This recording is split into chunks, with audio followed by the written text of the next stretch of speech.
have been a Jurassic fan since I was, 10 and saw the first Jurassic Park in the theater. I mean, if you had asked me for the last 3 decades what movie I would want to be in, most of all, it would be a Jurassic movie. So to have it be a reality is, it's sort of mind-blowing. I can't totally, when I saw the film, I lost it. I was just so, I'm so proud of it and so proud of all of the work that everybody did in the film, and it feels like it's everything that I could have ever dreamed of, but beyond that. It's just so exciting. It's hard to put into words, yeah. And you see we're going to watch it for the first time tomorrow with an audience, and I think it will maybe become more of a reality then, or maybe it just never will be. He's already involved in the mission in the designing of the DNA extraction device, and I think that puts him in quite an interesting dilemma ethically at the beginning of the film. The thing that clinches it, though, is obviously when they corner him and they say you've never seen a dinosaur in its natural habitat, which obviously is beyond any paleontologist's fantasy.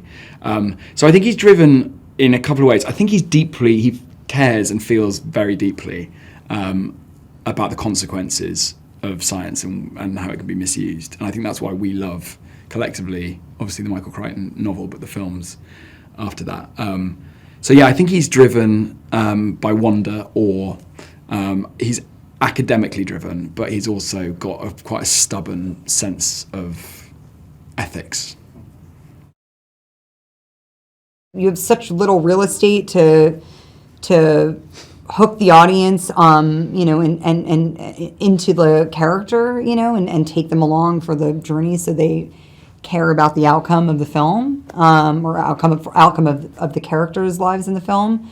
That you have to make it count, and I think it was important for me that the character felt like someone who was a sum of all their parts, and had like lived a life and had hopes and dreams for herself and desires, like moving forward, and that she could see like a future for herself based on like what she had experienced. That stuff is so important to know.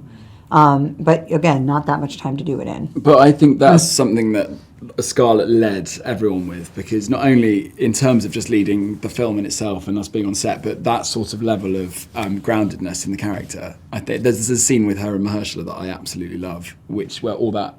Actually, even in the first scene where you see you in the car, spoiler alert, she gets in the car, but the sort of humanity and the real stakes for Zora is just so present, and I think it's down to Scarlett really for setting that tone. I think he's such a gentle person, and like really, I think has huge admiration for performance, and he came on as a fan as well, which I think is a great place to start, because we all have deep respect for all the source material, and we come at it from a place of like wanting to pay homage to work that we love, so it was great to be, then you're like never jaded, because you're always kind of in awe of the environment you're working in. And Gareth was really like that. He always was like, he's always in a good mood, enthusiastic, lots of like such a good energy, because he was, like, it's your dream has come true. Yeah. Well, it's in the same way. Well, for all of us, but he's the perfect director for this movie. He's spent his whole life studying film, and he was saying that even before the opportunity arose, he had been watching Jurassic Park, just taking notes, just to understand.